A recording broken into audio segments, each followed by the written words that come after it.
Hey, Jonathan here, and I'm out in the woods walking around a little bit. Wanted to share some really cool things that have happened over the last couple months. You could see the schedule there in the email. Those are things that I did. Janie was back to see her dad during this time, then came back in Ohio, then came back, went to see Dara because Dara's husband is deployed. And then she came back, and then she went down to see Norma with me, came back, and then she went down with the funeral to Texas as well. So she's been super busy, and now she's had shoulder surgery. That's a tongue twister. But wanted you to know, to be praying for her in her healing. Her shoulder has been in agony the last, year, really agony, but slowly and surely over the last few years getting worse. So be praying for her. Thank you. Wanted to take this time just to share about the trip to Nigeria. First of all, got to go to Nigeria with Dalen since Janie was going back to be with her aging dad. Dalen wanted to go, which it's so amazing to get to have your son to go on a trip like this. And Nigeria is not like your tourist country. In fact, you need to stay indoors because of kidnappings and all of those things. So it's not like he went to see the exciting stuff. He wanted to see what was going on ministry-wise and what servant leadership being taught in a context like Nigeria was like. So he tagged along and he was with me for the first 2 weeks. Honestly, there is no greater joy than getting to run around with your son and to see how well he connected with the team. We were going to serve a guy named Williams Berga, who is the new organizational lead of Halcyon, taking over for Ilya Majam. And it's been a challenge, but he believed that it would really be of help to him if we were to come and spend. I said, well, we'll give you a month. Well, he filled up that month. So I was there 28 days, 29 days, had 1 day off. The rest of them, we were either traveling, or when we weren't traveling, it was constant engagement. Williams is so connected in so many ways all over Nigeria that it was just amazing from one thing to another. People that had invited him to come in, and we were able to talk to so many different groups, and the reception was unbelievable. I mean, really, that's the only way to describe it, is unbelievable. You know, you teach servant leadership around the world. You teach it here in the United States. And in the United States, they think they know what it is. They don't, like I didn't, but they think they know what it is. But when you go to Nigeria, they know they don't know what it is. And when they hear it, it resonates in such a way that they feel like they have to embrace it, because they see all of their national ills are a result of the kinds of bad leadership that they have. And so it's amazing to go into place after place, and after sometimes speaking for a half hour, an hour, if that's all we had, they would say, Williams, you need to come back and you need to do this retreat with us, which is usually a 2 to 3 day retreat where you work with the staff at a school, or the elders of an area, or the pastors of an area. The connections Williams has is unbelievable. For instance, the new General Secretary of ECWA, we got to go meet with him. Now, General Secretary of ECWA is the largest denomination with 13,000 churches and more than 13 million, or more than 10 million people in their denomination in Nigeria. And the General Secretary is a friend of Williams and has asked Williams, I don't want to be corrupted by this position, because many people are corrupted by the top position in such a large institution. And so Williams, he will take Williams' call at any time.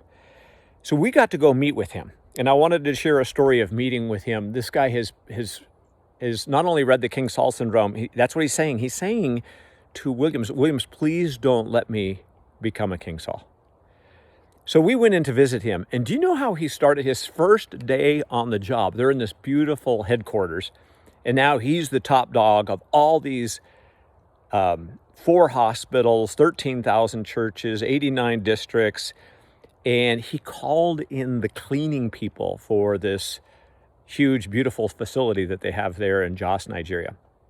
And the cleaners are like terrified. You know, the janitors, all the people that clean the buildings and do the grounds. And they're all called in, and he's like, they're all like whoa, what have we done wrong? That we've never been called in. This is not good. And they come and sit down, and he starts off by simply saying, hey, where are you from? How did you get this job? How can, I just want to know you guys better. And he went around the circle of, I think there's like 10, 11 of them. And they went around and they all shared and took a couple of hours to share where they're from and how they ended up where they're at. And then do you know what he said to them? This is just a beautiful picture of leadership. He says, do you know why I called you in here? And then they're sort of like nervous. He says, I called you in here to ask you to be praying for me. Because you see me every day, you see me going by, I want to know who you are, but I need you to pray for me. And I thought that is just a beautiful way of coming in, not as the top dog, not as the one who's going to be the big bad leader, but one who comes and says, I need you. And that was his first statement to the people there in that building. And that's what he wants to be. And as we talked to him, he started dreaming and he says, hey, in December, we call all the hospital heads of the hospitals here in Equa, and all the district leaders and all of anybody who leads anything together for a retreat. Can we have that retreat? Can it all be about servant leadership? And it's about 100 people. And so he would like for us to come in and work with all the leaders, which would be amazing.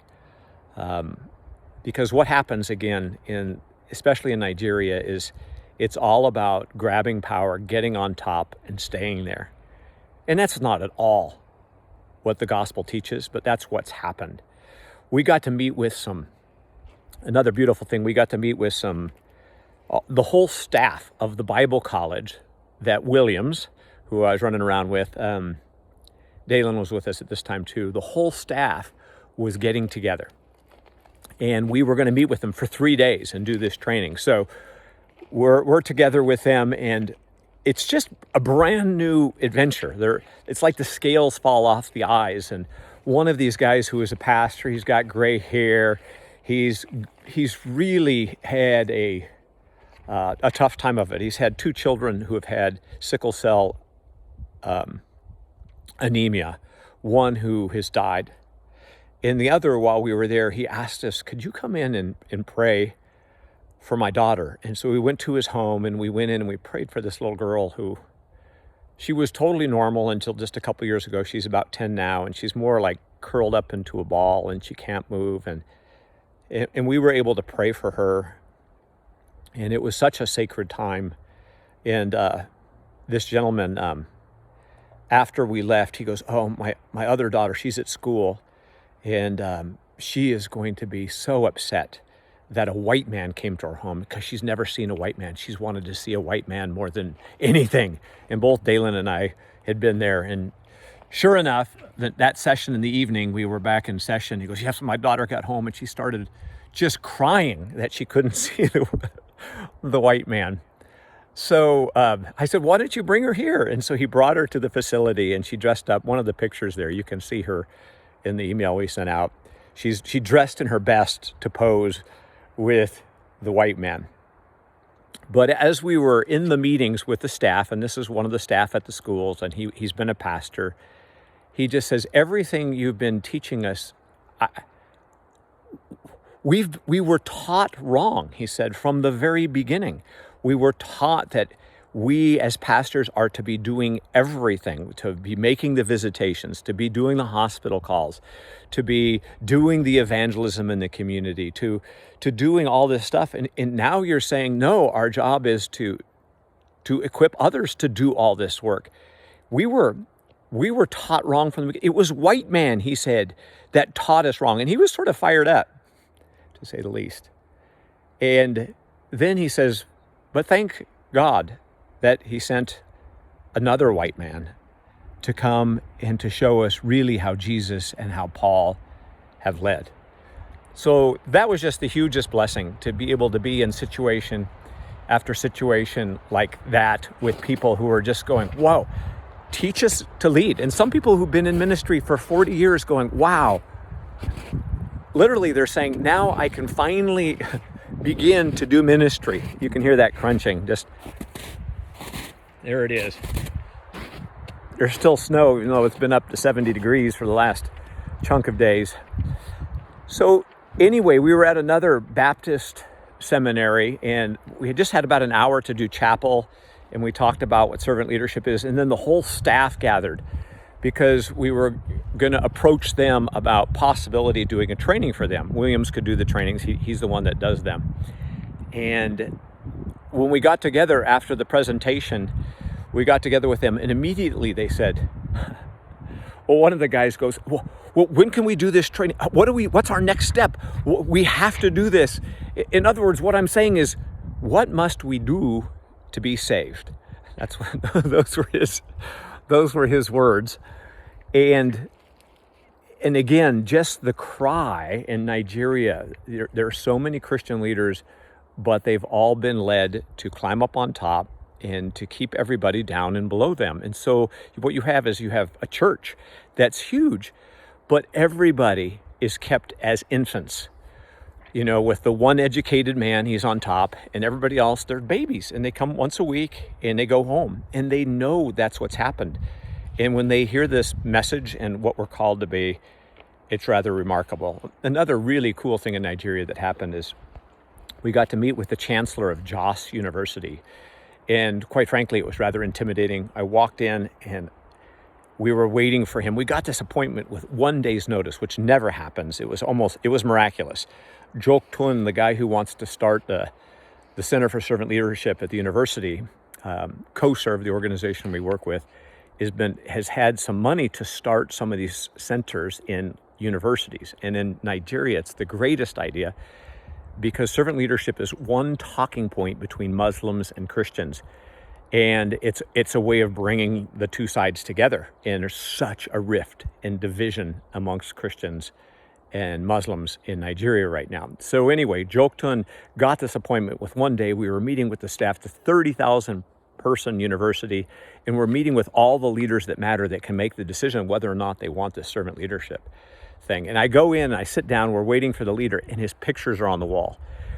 And he is decked out in like the highest, fanciest attire that like so many are that I've ever seen. And we're waiting for him to come in. Everybody's dressed up. I'm the least well dressed at the table. I go, man, I should have brought fancier clothes. And in he walks with a ball cap and Levi's. It was hilarious. And he sits down at the table and he starts listening and he goes, wow, I just was with the students, the student body leaders, and to hear them talking, they have got leadership completely wrong. I once read a book on the leadership of Jesus, and I've wanted to see that happen. And the students here have all got it wrong. I don't care if they're Christian or not. They have the wrong idea of what leaders are. Please come into our university and start this Center for Servant Leadership. And we left that day with Williams and Joktun, this young man whom Dalen really connected with. Joktun was just like higher than a kite. We had been invited in to start this center. And that's where COSERV started. It started at universities in Muslim countries in Central Asia. And so anyway, that was a very encouraging, God-ordained visitation. And so it was really fun to be there with them. So he was the chancellor of the university and was pretty down to earth. I could not believe he was in Levi's. When I was leaving the next day on the plane to fly out of the country, who was on that plane but him? And I got to see him again. You know, we got to meet with the board of Halcia. Halcia is the organization that's teaching servant leadership all across, that Williams is leading. And it was really important for Williams for me to sit down with the board of trustees and the governing board, and with the new staff. He's raising up new staff who are committed to really helping change the leadership mindset of Christian leaders and other leaders across the country. And so we had a retreat for 3 days to bring everybody on the same page, because even though they're on the board, they're not really understanding what it is that Jesus taught about servant leadership. So we got to meet with them, and that was just a beautiful time. And God really showed up in amazing ways, miraculous ways. I wish I could go on and share details, but there were just things that happened that helped people trust Williams better, that There were just some understandings of what servant leadership was that they didn't have, that they have now. And they're all really fired up to really get behind and to see things happen in Nigeria. So pray for Nigeria, because Nigeria, the economy is tanking. He has this team of guys who want to do this full time and want to run with this. And they will, and they're committed to it.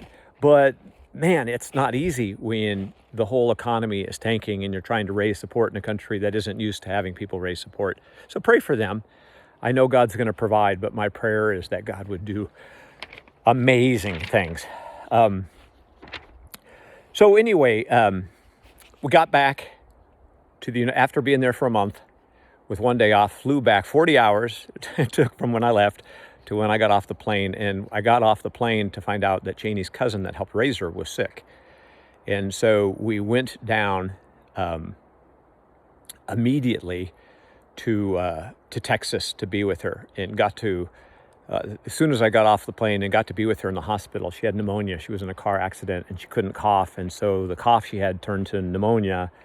And immediately I walk in and in the back of my mind, I have to admit, I felt sort of guilty for thinking this, but I was wondering, wow, am I going to get to watch the Super Bowl? Isn't that terrible? So, but I walk in and Norma's there and she goes, Jonathan, are you going to watch the Super Bowl with me? I need someone to watch the Super Bowl. Nobody else is into it, but I thought you would be. I go, Norma, you're the answer to my prayers. So we got to watch the Super Bowl with her. Janie got to spend a couple nights with her. She would get afraid at night. And then I got to spend the night with her in the hospital. It was such a glorious time. Norma is one of these who about 10 years ago decided to forgive. She had some long-standing bitterness towards some family members, and she forgave, and she has come alive for Jesus. She's led people to the Lord. She was a powerful influence in her community of retirees. Just unbelievable how she would grab a hold of people and love them. And to see her in the hospital, just super grateful, trusting the Lord. We came back from there, and she was on the mend. She was doing well, and we came back and went right to the Dunes. And the Dunes is this huge high school retreat, like 250 kids.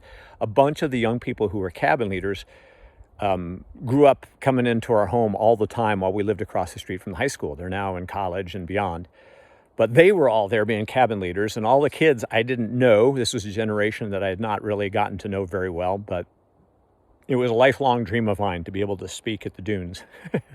In fact, when I was asked to speak by Jarrell, I thought, okay, here's what I'll speak on. And these are the 4 topics. And I boom, boom, boom, boom. I knew exactly what I wanted to speak on. But then Jarrell wrote me and says, Jonathan, I have some topics I want you to speak on. And I'm going, oh, bummer, because I was so passionate about my topics.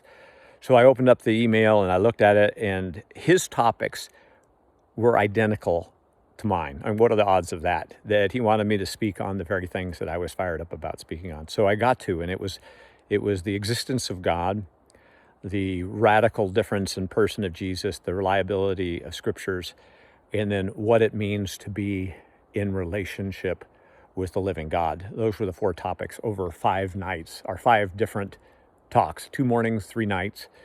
And God really, really showed up in some cool ways. And I interviewed a friend of mine who had come out of atheism the last night, and the next morning, the morning that we were leaving, this young gal came up to me. Her name was Callie, and she goes, thank you for coming.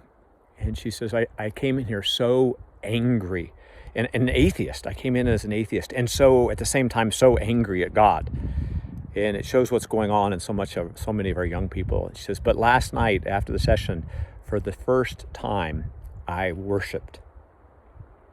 And the coolest thing of all, I was just with Janie a few minutes ago, and she meets regularly with a gal named Christy. And guess who's following up? Callie, this gal who really trusted Jesus that night. And Callie is really afraid that she would, that this might just be a fad, because this is so cool what's happening to her. But she's been sort of faddish in her life. So pray for Callie. But that was just a fun story of what God did. But it was just an amazing time of connecting with so many people. Came back from the Dunes, and then right that weekend I had to meet with some we were having the Cornerstone Elders out, which was amazing. We were going to do some stuff on servant leadership, and Friday night we did that. But then at 2 a.m, Saturday morning, I got in the car to go to a lifelong friend's funeral. The wildest guy in our college campus who came to Christ just passed away, and I just had found it out fairly recently, and I found out his funeral was then, and I told the guys from Cornerstone, hey, I'll do the evening session with you Friday. I'll be gone all Saturday, and I'll be back Saturday evening for the Saturday evening session. So literally got up at 2 a.m, drove to Boise, Idaho, went to the funeral. It was so neat. It was so amazing. Sorry, I'm going to get choked up. I hadn't seen the family for a while, and the kids are all grown, and Mary, the widow, saw me, and she goes, kids. This is the man that led your dad to Jesus. And one of the boys, he's in his 20s, he came up and just looked at me and he goes, thank you. And it was probably the greatest privilege of my life.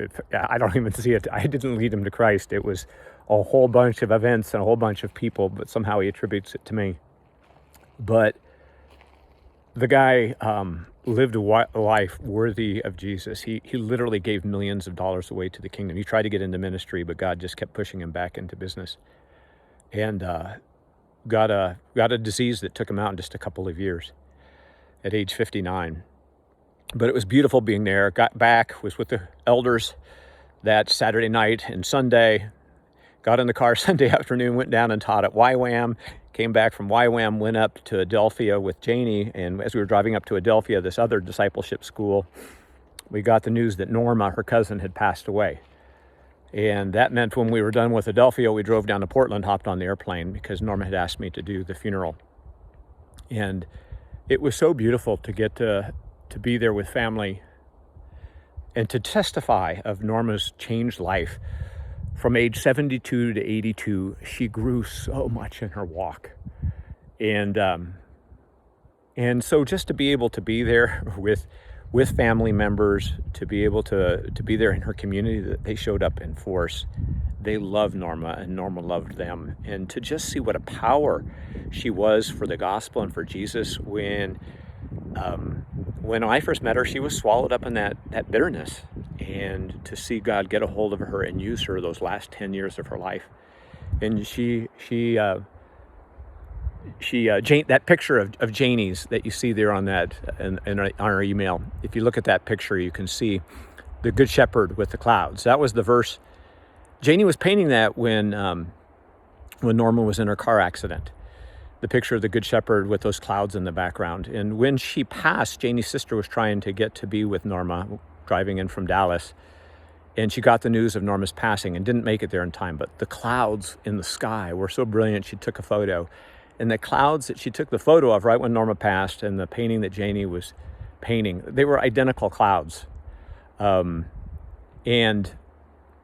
it was amazing just to see God's hand in the little details like that were saying, man, I've got Norma. And Norma went down just saying, I want to go see Jesus. I want to go see Jesus. And she did. And so as emotional as it was a beautiful time. And it was a beautiful time for us to be together and for Janie to be with her family and for us to be with family members we haven't seen for a while. And to go through that together. So in many, many conversations, spiritual in nature, that ensued after that at the home. So I could go on and tell you all kinds of amazing things that have happened this last month. It's been incredibly busy. Thank you for praying for us, because I felt carried by your many prayers. And honestly, I probably had more of it's been one of these most amazing seasons of reflection, of ministry, of getting to truly be with people in many meaningful situations. So thank you for your prayers, and pray for Janie's healing of her shoulder, and pray most of all that I would be patient. Last night, I wasn't as patient as I should have been. And so God's working at me, but pray that I would just show amazing love for my bride is this time where she's recovering. Thank you again. Oh, by the way, this is so cool. In Nigeria, I wanted to keep the team. Williams has some new team members, and I wanted to keep them together. And so we traveled around together, and I sort of stepped out in faith, saying, Lord, I don't have the money for this, but I want to keep these guys together. So we all traveled together in the car, driving places, going everywhere together. And it was like, it's the closest thing I could think of, like Paul with, with Barnabas and Timothy and Titus and all the guys. It was an amazing time, and having Dalen with us, and stepped out in faith and had a donor step up at Christmas, several donors, and that just gave abundantly, that though it wasn't possible when I made the decision, just immediately it was possible because of you guys. Thank you for your giving. Thank you for your praying. It's been amazing. So I hope this wasn't too long. In fact, I know it was, but thank you for taking the time to listen, and please keep praying. We're going to be here for a while, but we have a lot of invites around in different locations. And pray for me to love my wife well as she's not feeling well. Love you much. And thank you for your involvement and for your prayers. Bye-bye.